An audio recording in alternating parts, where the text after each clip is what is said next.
Hey guys, welcome to another day. I'm back. I'm recording this video early in the morning before I start my day because I am having trouble sleeping. Well, I can go to sleep, but it's usually really late, like 3 o'clock in the morning. And you know, my set time I desire to get up at 5 a.m. in the morning, settle, then start to 6 o'clock, start getting ready for my day. And then at 10 o'clock at night, I want to go to sleep. Whether it be 10 o'clock, I'm just closing my eyes and I don't go to sleep instantly at 10 o'clock, but I might go to sleep at 11 or 11:30. I prefer that over 2 or 3 o'clock in the morning. I'm having trouble sleeping and I do not know why. And it's very stressful because with me wanting to change on my healing journey, it's hard when I cannot go to sleep. And I'm trying. And I think it's because of my job that I worked in the past where I worked midnights. Well, I work 12 to 8 at night, 12 a.m. to 8 a.m. at night, my old job. But that was like about a year ago. Maybe I'm still struggling from that. I really don't know, but I hate that I'm having trouble going to sleep. So that is one thing that I want to get better at down the line. And I'm saying it out there because I'm wondering, do anybody or anyone that's watching, do they have trouble going to sleep? And I'm also recording for the day that I shoot my 200th video. I want to see if I improve on my sleeping because it's very stressful when you want to have an eventful day, a purposeful day, and the one thing you cannot do is sleep because you need sleep to survive. Your mind needs to rest in order to be ready for the next day or what you want it to be ready for, whatever you got planned for that particular day.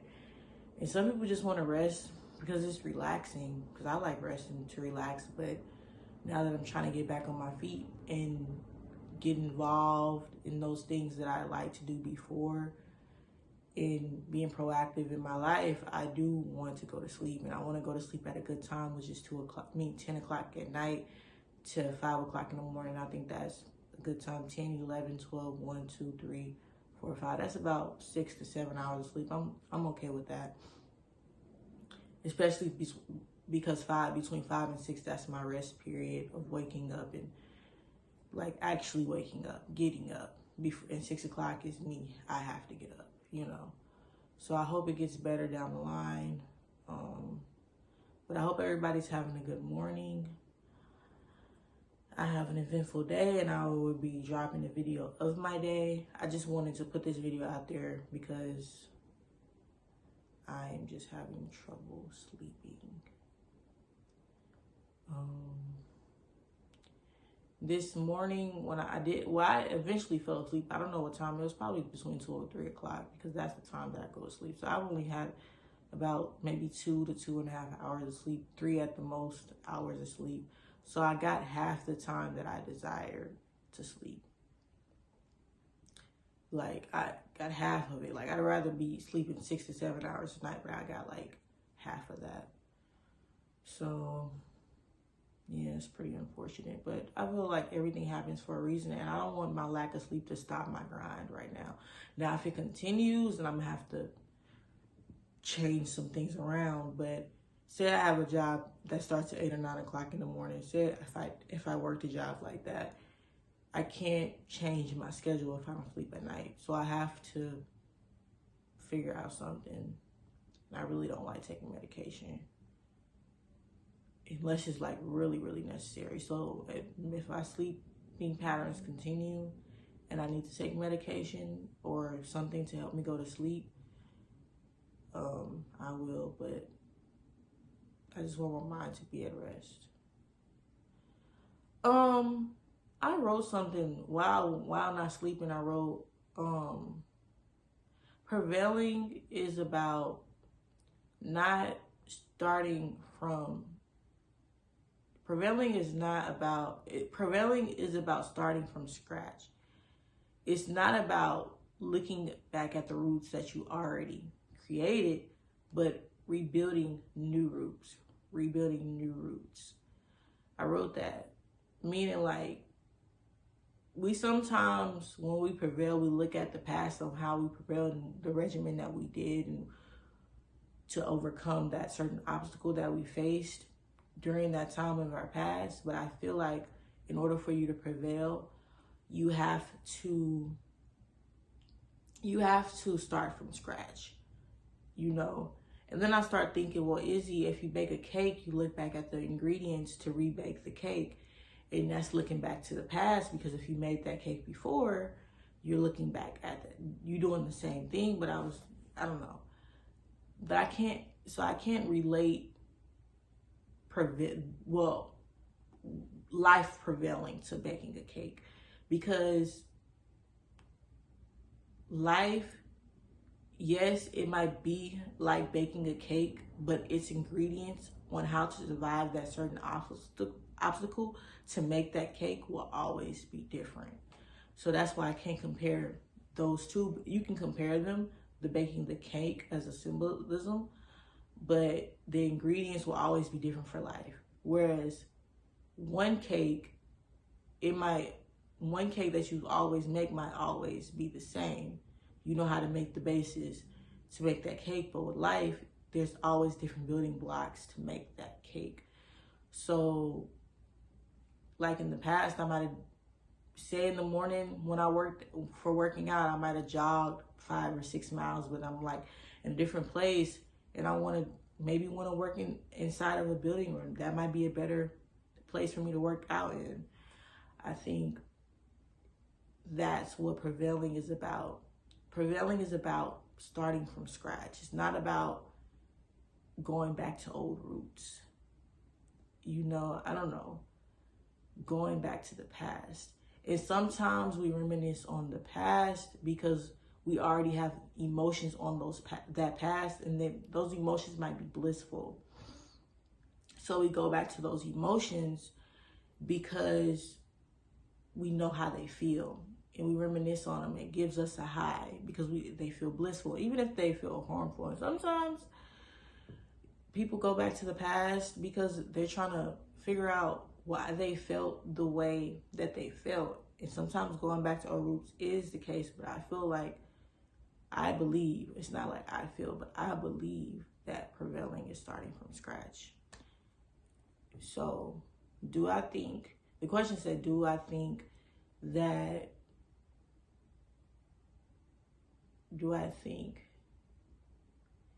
past knowledge?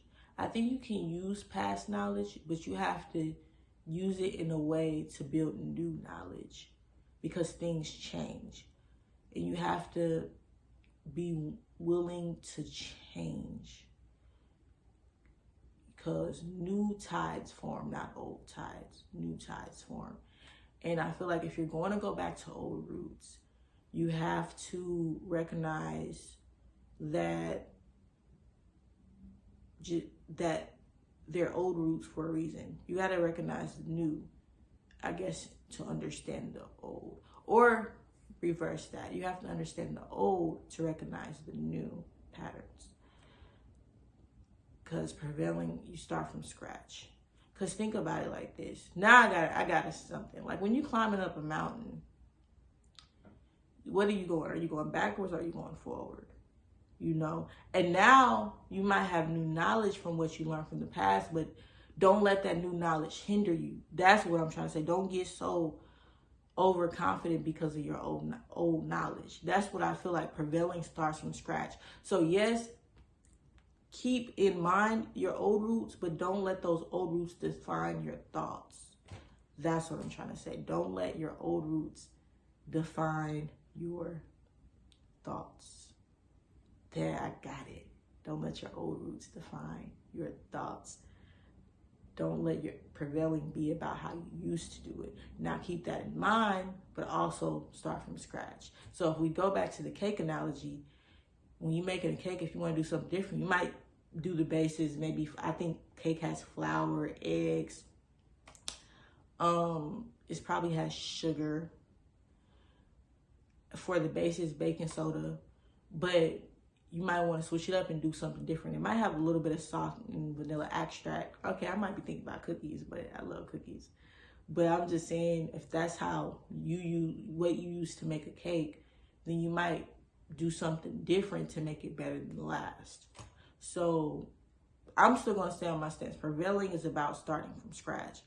It's not about what your old roots. It's about building new roots every day. So yes, you might have that past knowledge of your old roots, but don't let that old knowledge hinder you from new knowledge. So when you climbing a mountain, you're not looking back, you're going forward. And as you go forward, the more you learn and the farther you go.